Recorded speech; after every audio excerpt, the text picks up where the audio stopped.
వాగర్థావివ సంపృక్తౌ వాగర్థ ప్రతిపత్తయే జగతః పితరౌ వందే పార్వతీ పరమేశ్వరౌ. రామామృక్కులు నీదు నామమునకున్ రమ్యాంఘ్రి పద్మాలకున్ శ్రీమన్మంజులమైన మేనికి ధనుర్లీలా కళాకేళికిన్ నీ మర్యాదకు ధర్మనిష్టకు రసోద్వేలమ్ము నీ గాధకున్ ప్రేమన్ నీ పరివారమంతటికి శౌరీ రామచంద్ర ప్రభు శౌరీ రామచంద్ర ప్రభు. రామం రామానుజం సీతాం భరతం భరతానుజం సుగ్రీవం వాయుసూనుంచ ప్రణమామి పునః పునః. నమో మహద్భ్యో ఋషిభ్యో గురుభ్యో నమః.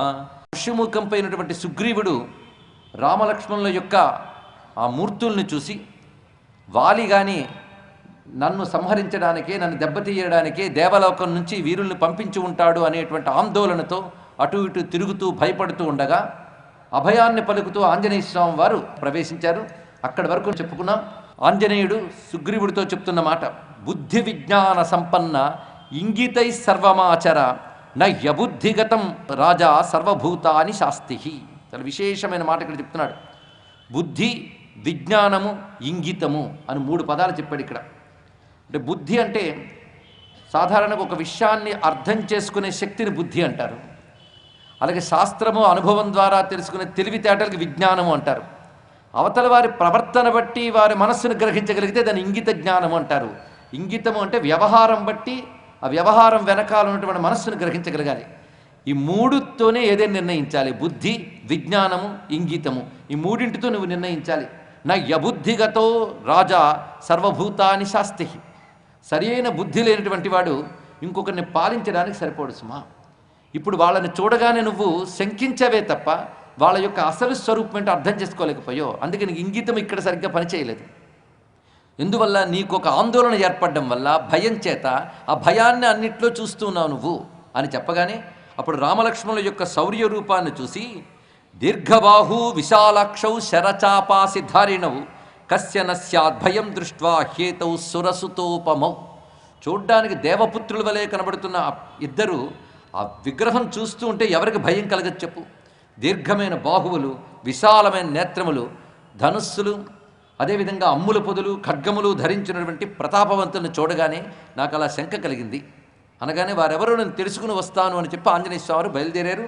మహానుభావో హనుమాన్ యయౌ తదా సయత్ర రామోతి బలశ్చ లక్ష్మణ. అతిబలుడైన రాముడు, లక్ష్మణుడు ఉన్న చోటికి ఆంజనేయ స్వామి వెళ్తున్నారు. ఎలా వెళ్ళారంటే కపిరూపం పరిత్యజ్య హనుమాన్ మారుతాత్మజ భిక్షురూపం తతో భేజే శఠబుద్ధితయా కపి. ముందుగా తన కపిస్వరూపాన్ని చూపించకూడదని చెప్పి భిక్షుక రూపాన్ని ధరించి ఆంజనేయ స్వామి వారు వెళ్ళారు. హనుమంతుడి దగ్గర ఉన్న గొప్ప లక్షణం కామరూప శక్తి. కామరూపం అంటే తన ఇచ్ఛతో ఏ రూపాన్నైనా ధరించగలిగేటువంటి శక్తి గలవాడు. ఆయన ముందుగా వెళ్ళి రామలక్ష్మణులకు నమస్కారం చేసి మాట్లాడుతున్నాడు. ఇది చాలా అద్భుతమైన సన్నివేశం ఇక్కడ చెప్పబడుతున్నది కిష్కింధకాండలో. ఇది చాలా దివ్యమైన సన్నివేశం. ఎందుకంటే హనుమంతుడు రాముడు కలుసుకున్నటువంటి సన్నివేశం. ఈ సన్నివేశంలో ఆంజనేయ స్వామి మాట తీరు గురించి చాలా విశేషమైన అంశం ఉన్నది. ఇక్కడ హనుమంతుడు మాట్లాడతాడు. ఆ మాటలు విన్నాక రాముడు ఆ మాటలను గొప్పతనం చెప్తాడు. మొదట్టుండి మనం ఒక మాట చెప్పుకొస్తూ ఉన్నాం. రామాయణంలో మాట తీరు, మాట ఎలా ఉండాలి. ఎందుకంటే మనమేమిటనేది మన మాట చెప్తుంది. మన మాట బట్టి మన సంస్కారం ఏంటో చెప్పవచ్చు, మన చదువు ఏమిటో చెప్పచ్చు, మన బుద్ధి ఏమిటో చెప్పచ్చు, చివరికి మన ఆరోగ్యం ఏంటో కూడా చెప్పచ్చు మన మాట బట్టి.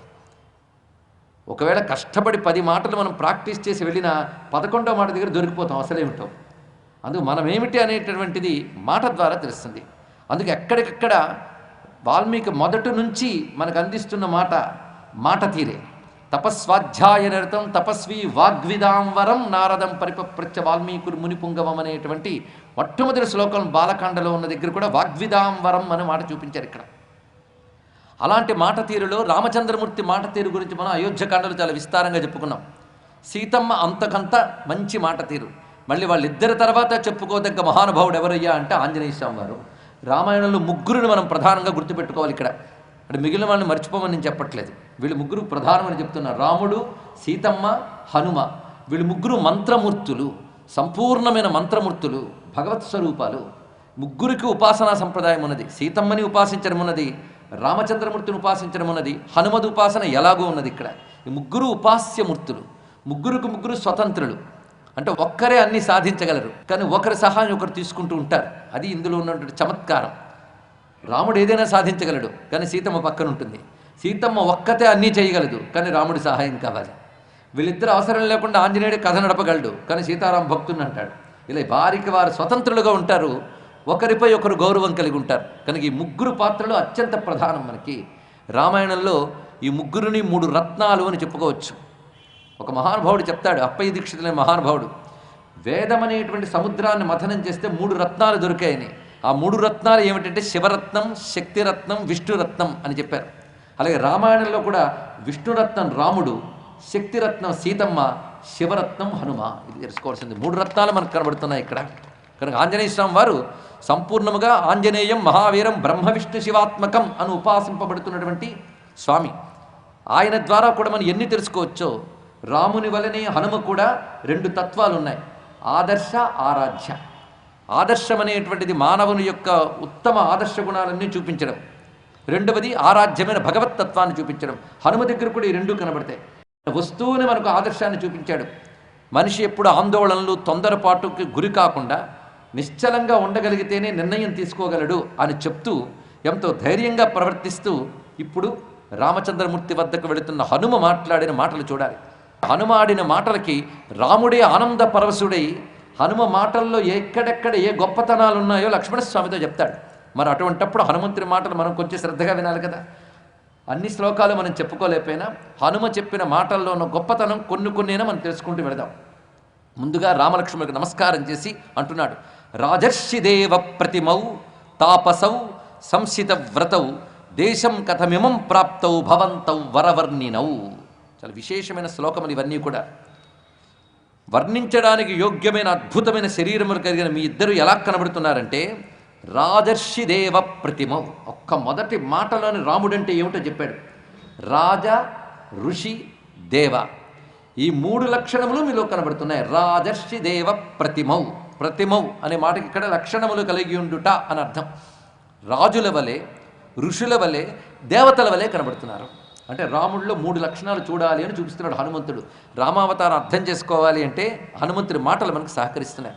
రాముడు ఉత్తమమైన క్షత్రియ వంశంలో సూర్యవంశ ప్రభువులకి పుత్రుడిగా జన్మించాడు. వాళ్ళందరూ మహాత్ములు, మహర్షులు, దివ్య తేజస్సు కలిగినటువంటి వారు. కనుక ఆ సూర్యవంశానికి ఉచితమైన అద్భుతమైనటువంటి క్షత్రియోచితమైన శరీరం, అది రాజలక్షణం. రెండవది ఋషి లక్షణం. ఋషి లక్షణం అంటే ఇక్కడ నారచీరలు కట్టుకున్నాడు, జడలు ధరించాడు, అది మాత్రమే కాదు. ఋషి అంటే ఏమిటో మనం చెప్పుకున్నాం. ధర్మార్థ కామాలలో అర్థకామాల కంటే ధర్మానికి మాత్రమే ప్రాధాన్యమిచ్చే త్యాగశీలిని ఋషి అంటారు. ఆ ఋషి లక్షణం రామచంద్రమూర్తి వద్ద కనబడుతున్నది. మూడవది దేవలక్షణం అంటే తన యొక్క నారాయణ లక్షణం. అంటే ఒకే రాముడిలో 3 భావాలు చూడాలి ఇక్కడ.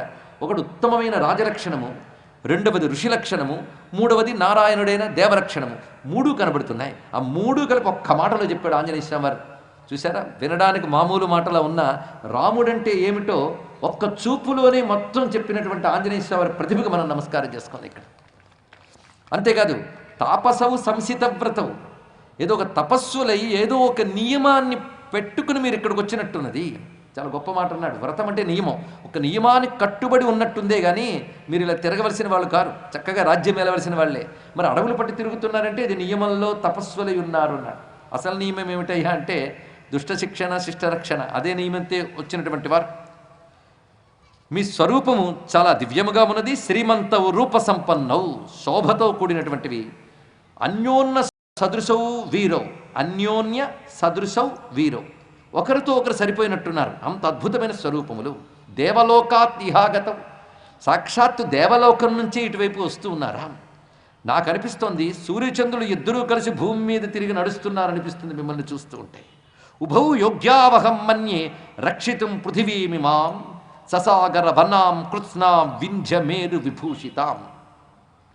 సమస్తములైన పర్వతాలతో, నదులతో, అరణ్యాలతో, నగరాలతో, పట్టణాలతో కూడినటువంటి విశాల భూమినంతటిని కూడా మీరు ఏలగలరు అనిపిస్తున్నది మీ స్వరూపాన్ని చూస్తుంటే.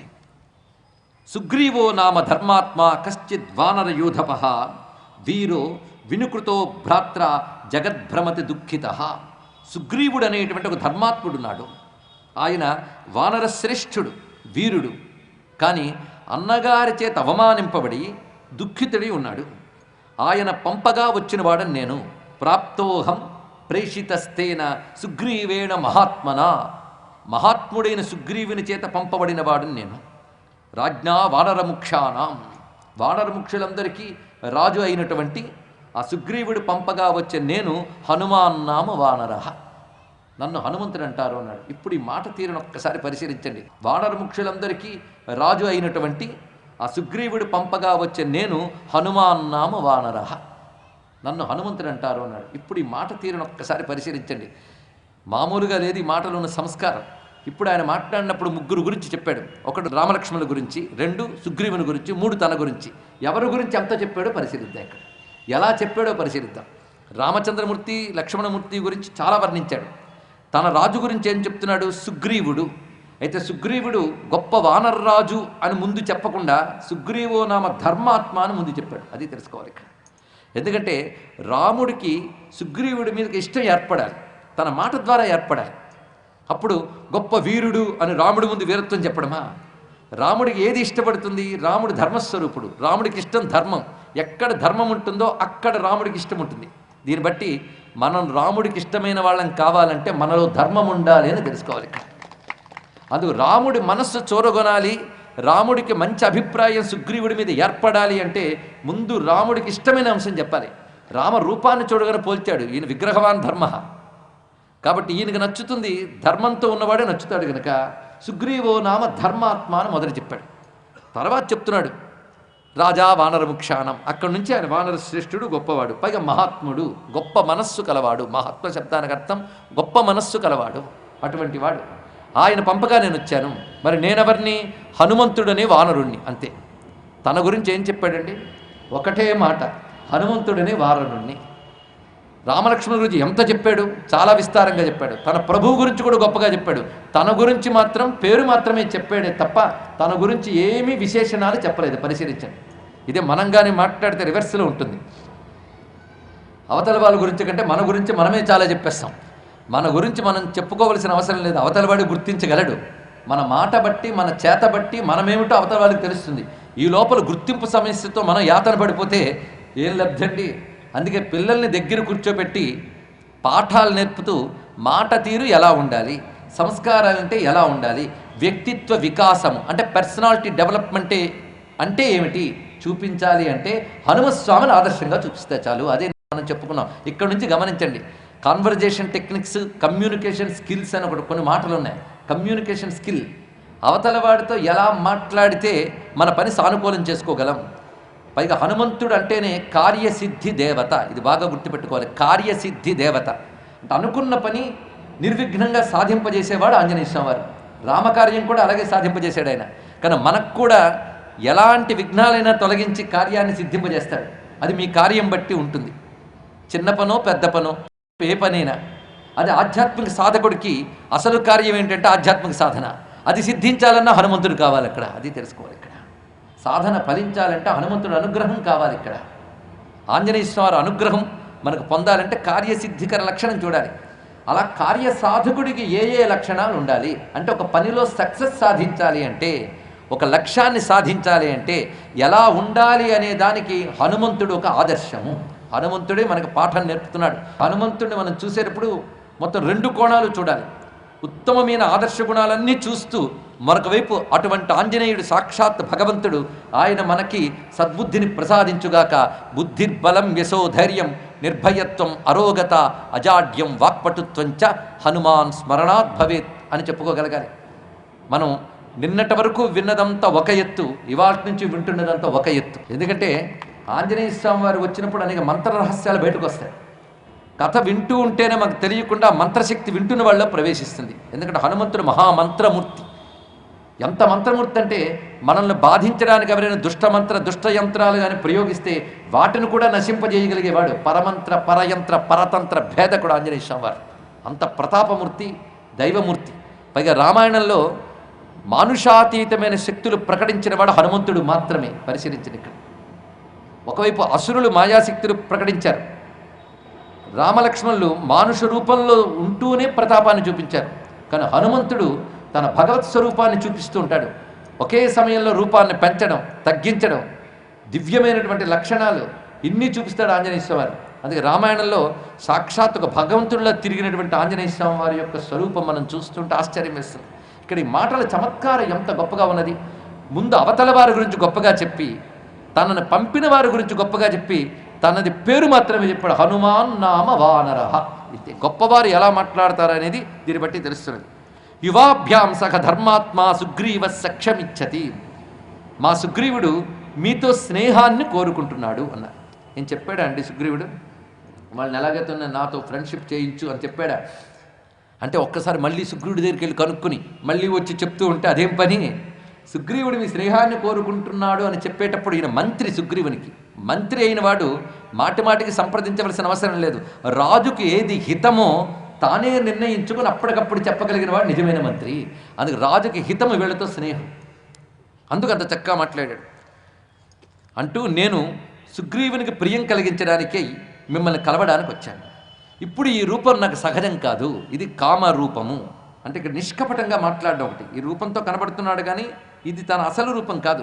భిక్షు రూపం ప్రతిచ్ఛన్నం కామగం కామరూపిణం. నేను ఎక్కడికైనా నా ఇష్టం వచ్చినట్లు వెళ్ళగలను, ఇష్టమైన రూపాన్ని స్వీకరించగలను. ఈ భిక్షు రూపాన్ని అలాగే స్వీకరించి వచ్చాను. సచివోయం కపీంద్రస్య, నేను ఆ మహానుభావునికి మంత్రిని అని చెప్పగానే రాముడు ఒక్కసారి ఆనందించి పక్కనున్న లక్ష్మణస్వామితో చెప్తున్నాడు, ఇతడు సుగ్రీవుని మంత్రి, ఎంత చక్కగా మాట్లాడుతున్నాడు చూడు, ఆయనతో నువ్వు కొన్ని మాట్లాడు. ఎందుకంటే ఈయన మాట తీరు ఎంత గొప్పగా ఉందో పరిశీలించావా లక్ష్మణ అంటూ హనుమంతుడి మాట తీరులో ఉన్న గొప్పతనాన్ని రామచంద్రమూర్తి ఇక్కడ వివరించబోతూ ఉన్నాడు. ఎందుకంటే అవతలివాడు గొప్పతనం ఏమిటో తెలియాలంటే ఇవతలివాడికి ముందు గొప్పతనం ఉండాలి, అంతే కదండి.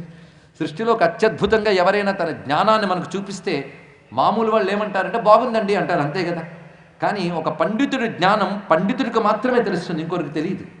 అక్కడెక్కడ తన గొప్పతనం చూపించాడు, ఎంత శాస్త్రాన్ని పరిశోధించాడు, ఎంత పరిశ్రమించాడనే విషయం అర్థం చేసుకోగలిగితే మరో పండితుడే. సామాన్యులకి ఏముందండి, వాళ్ళకి ఎంటర్టైన్మెంట్ కనిపిస్తే తలూపుతారు, లేకపోతే ఆవలిస్తారు, తల కిందకి దించుకుని వేలాడేస్తారు, అంతే. అందుకే నిజంగా కష్టపడే పండితుడికి శ్రోత కూడా పండితుడైతే ఇద్దరు తృప్తిగా ఆనందించగలరు. కానీ సృష్టిలో మరొక విచారకరమైన అంశం ఏంటంటే సామాన్యులకు అర్థం కాదు, అదొక వేదన. పండితుడికి ఉన్న లక్షణం ఏంటంటే ఒకడు గొప్పతనం మరొకడు ఒప్పుకోడు, అది కూడా వచ్చింది బాధ. అది పండితుడితో పెద్ద ప్రమాదం. కానీ అవతల పండితుడు గొప్పతనం యువతల పండితుడు ఒప్పుకోవాలంటే ఆ పండితుడికి ఉదాత్తమైన సంస్కారం ఉండాలి. హనుమంతుడి గొప్పతనాన్ని రాముడు ఒప్పుకుని చెప్తున్నాడంటే ఆ ఉదాత్తతకి మనం నమస్కరించాలి. అందుకే పెద్దలు చెప్తారు, విద్వానేవ విజానాతి విద్వజ్జన పరిశ్రమం. మొత్తానికి ఆంజనేయ స్వామి వారు ఎక్కడ ఏం మాట్లాడారో రాముడు చెప్తున్నాడు. నిజానికి ఎలా ఉన్నదంటే ఒక గొప్ప ఆయన ఒక మాట్లాడితే వ్యాఖ్యానించాలి అంటే ముందు దాని మీద గౌరవం కలవాడే వ్యాఖ్యానించగలడు. ఒక విధంగా హనుమంతుడి మాటలకి వ్యాఖ్యానం ఇస్తున్నాడు రామచంద్రమూర్తి. చాలా విశేషముగా ఉన్నది ఇక్కడ. చూసావా ఈ మాట ఎంత గొప్పగా ఉన్నదో. వాక్యజ్ఞం మధురైర్వాక్యై స్నేహయుక్తం అరిందమా. ఇతని మాటలు ఎలా ఉన్నాయంటే వాక్యజ్ఞం, ఈయనకి మాట తీరు మాటల పొందిక బాగా తెలుసు. ఇతని మాటలు మధురముగా ఉన్నాయి, స్నేహముతో కూడి ఉన్నాయి. మాటలు తియ్యగా ఉన్నాయంటే అర్థం ఏంటి? వింటున్న కొద్దీ ఇంకా వినాలనిపించేటంత చక్కగా ఉన్నాయి. రెండు స్నేహయుక్తం, అందులో స్నేహభావం కనబడుతున్నది. పైగా ఇంత చక్కగా మాట్లాడాలంటే అనేక శాస్త్రములు చదివినవాడు మాత్రమే మాట్లాడగలడు, ఇతరులు మాట్లాడలేరు. అంటే మన మాట తీరు బట్టి మనం ఏం చదివాం, మన సంస్కారం ఏమిటి, మన దినచర్య ఏమిటి, మన మనస్సు ఏమిటి అన్నీ చెప్పవచ్చండి. సరైన డాక్టర్ కానీ ఉంటే మన మాట తీరు బట్టే మన రోగం ఏంటో చెప్పగలడు. అన్నీ ఉంటాయి, మాటకు అంత గొప్ప ఉన్నది. అందుకే వాగ్ఘి సర్వస్య కారణం అన్నారు ఇక్కడ. పురుషసారం వాక్ అంటుంది చాందోగ్యోపనిషత్తు. అంటే మనిషి యొక్క సారము వాక్కు అన్నారు ఇక్కడ. సారం అంటే ఎసెన్స్, అంటే మనమేమిటో మన మాటే చెప్తుంది ఇక్కడ అన్నాడు. ఇక్కడ పురుషుని యొక్క సారము వాక్కు, ఇది తెలుసుకోవాలి ఇక్కడ. ఇతడి వాక్కు బట్టి ఇతడి సంస్కారం అంతా మనకు తెలుస్తున్నది. ఇప్పుడు ఈ మాటకి ఎన్ని లక్షణాలు ఉన్నాయో గుర్తుపెట్టుకుని రాసుకుంటే ఎన్ని అద్భుతాలు కనబడతాయి చూడండి. నానృగ్వేద వినీతస్య నా యజుర్వేద ధారిణ నా సామవేద విదుష శక్యమేవం ప్రభాషితుం. ఋగ్వేదంలో శిక్షణ లేనివాడు, యజుర్వేదంలో ధారణ లేనివాడు, సామవేదంలో పాండిత్యం లేనివాడు ఇలా మాట్లాడలేడు అన్నారు ఇక్కడ. అంటే హనుమకి ఋగ్వేదంలో శిక్షణ, యజుర్వేదంలో ధారణ, సామవేదంలో పాండిత్యం 3 ఉన్నాయని చెప్పాడు. ఇవి మనకేమైనా అర్థమయ్యాయా? ఇది నిజానికి ఇదే వ్యాఖ్యానించుకోవాలంటే పండితుల సభలో ఇంకా బాగా చెప్పుకోవచ్చు ఇది.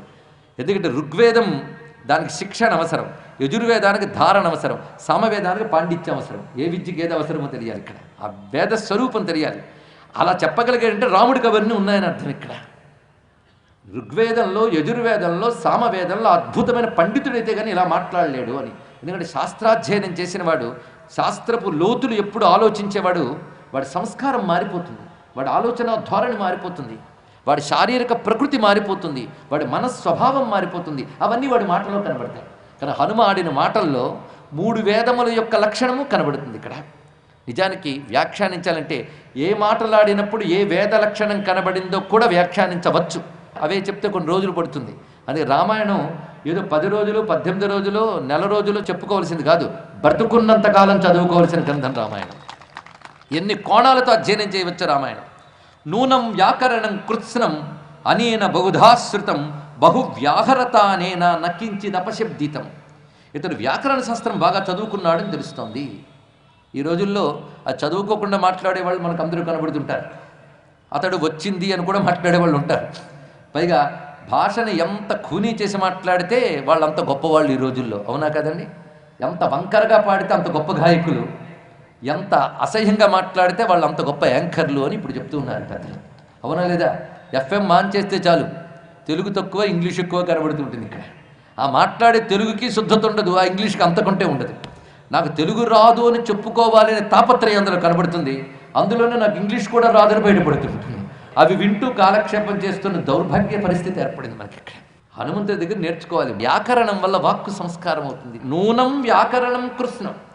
ఇతడు సంపూర్ణముగా వ్యాకరణ పండితుడు, సామాన్యం కాదు. అనేన బహుధాశ్రుతం.